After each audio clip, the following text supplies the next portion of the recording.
Ustadz, saya mungkin ingin berbagi cerita sedikit ini tentang pentingnya hijrah. Nah, biasanya itu terutama kita di kalangan public figure ini kan banyak teman-teman artis yang mulai hijrah.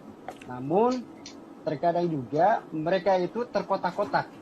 Ada yang mungkin hijrah, saya nggak ngerti ya, mungkin ibaratnya itu mereka itu kalau buat kajian hanya sebatas kajian buat kalangan-kalangan tertentu.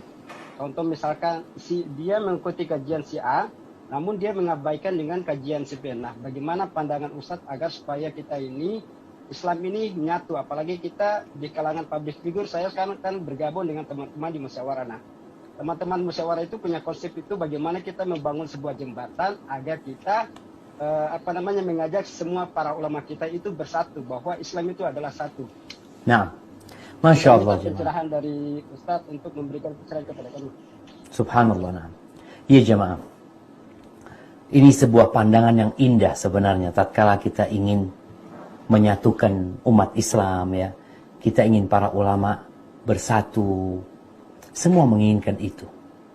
Tapi ternyata Rasulullah Sallallahu Alaihi Wasallam sudah mengatakan, kalau orang yang hidup setelah aku mati, dia akan melihat banyak perselisihan. Ini sebuah kodrat yang tidak bisa dipungkiri. فَإِنَّهُ مَنْ يَعِشْ مِنْكُمْ بَعْدِي فَسَيَرَ اخْتِلَافًا كَثِيرًا. Yang hidup setelah aku mati akan melihat banyak perselisihan. Dan semua merasa dia yang benar.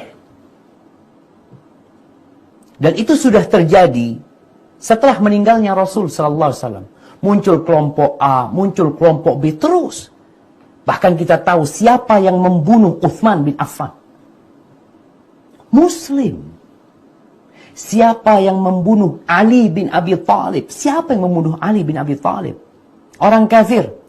Orang yang hafal Al-Quranul Karim. Guru ngaji. Dan dia membunuh Ali bin Abi Thalib, ingin masuk surga. Bayangkan jamaah. Dia bukan ingin masuk neraka, dia bukan sedang melakukan dosa. Dia menganggap itu adalah ketaatan. Maka kalau bicara bagaimana sekarang melihat banyaknya perselisihan, kita ingin semua menyatu. Nah, caranya Rasulullah SAW sudah memberikan kepada kita solusi. Apa kata beliau alaihissalatu wassalam? Kalau kalian ingin bersatu, ingin tetap sampai ke surgaku, fa'alaikum bisunnati. Ikutin sunnahku, kata Nabi SAW. Wa sunnatil khulafa'ir rasyidin al-mahdiyin min ba'di. Ikuti sunnah-sunnah khalifah-khalifah setelah aku. Ikutin sunnahnya Abu Bakar, ikutin sunnahnya Umar, ikutin sunnahnya Uthman, ikutin sunnahnya Ali bin Abi Thalib. Tamassaku biha, kalian berpegang teguhlah dengannya. Wa'addu 'alaiha bin nawajid. Kalian gigit dengan gigi geraham kalian.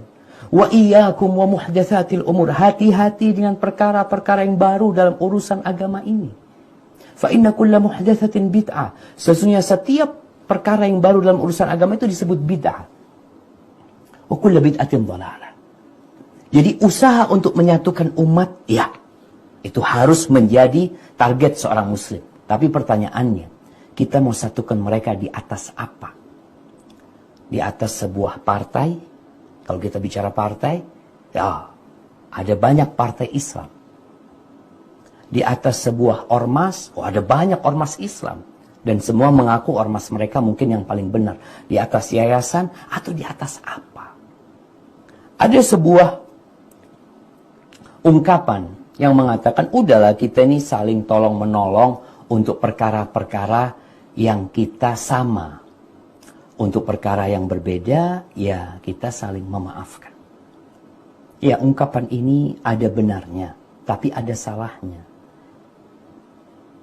Benarnya di mana ketika mereka berpikir untuk bersatu, untuk saling memaafkan dalam perkara-perkara yang memang ada khilaf. Yang khilafnya memang boleh, yang satu kunut, yang satu nggak kunut umpamanya. Ya, ini memang perkara-perkara yang ada beda pendapat.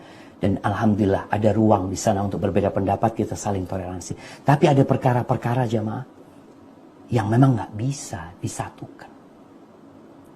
Umpamanya kita bicara, ada kelompok yang mengkafirkan Abu Bakar As-Siddiq, yang mengkafirkan Umar bin Khattab, dan mereka berusaha ingin bareng-bareng. Udahlah. Yang kita tahu mungkin Syiah. Ya. Kemudian mungkin orang-orang yang berpemikiran Khawarij, yang mereka mudah mengkafirkan orang. Bahkan Abu Bakar, bahkan Utsman buat mereka kafir, Ali buat mereka kafir. Mungkinkah kita duduk bermajelis sama mereka? Enggak. Jadi intinya, alhamdulillah teman-teman yang sedang berusaha untuk menyatukan kawan-kawan ini. Tapi dia harus tahu di atas apa dia menyatukan. Ya berusahalah jamaah. Ana sedih kalau melihat ya perpecahan yang terjadi. Tadi Ana sampaikan kalau bicara partai ya, ada P3, ada apa lagi, ada PKB, ada PKS, ada apa, semuanya masing-masing. Dan siapa yang menang? Ya, kalau umat Islamnya memikirkan diri mereka, bukan memikirkan agama mereka, ya yang akan terjadi seperti itu. Maka nasihat anak buat teman-teman yang ingin berusaha untuk menyatukan umat Islam, ketahuilah Nabi sudah memberikan solusi buat kita. Dengan itu baru kita akan bersatu. Tapi bukan berarti tidak akan terjadi perpecahan. Perpecahan itu sudah takdir Allah yang kita harus hadapin. Tapi bagaimana kita berada di tempat yang benar bersama kawan-kawan yang benar. Hadza wallahu a'lam bissawab.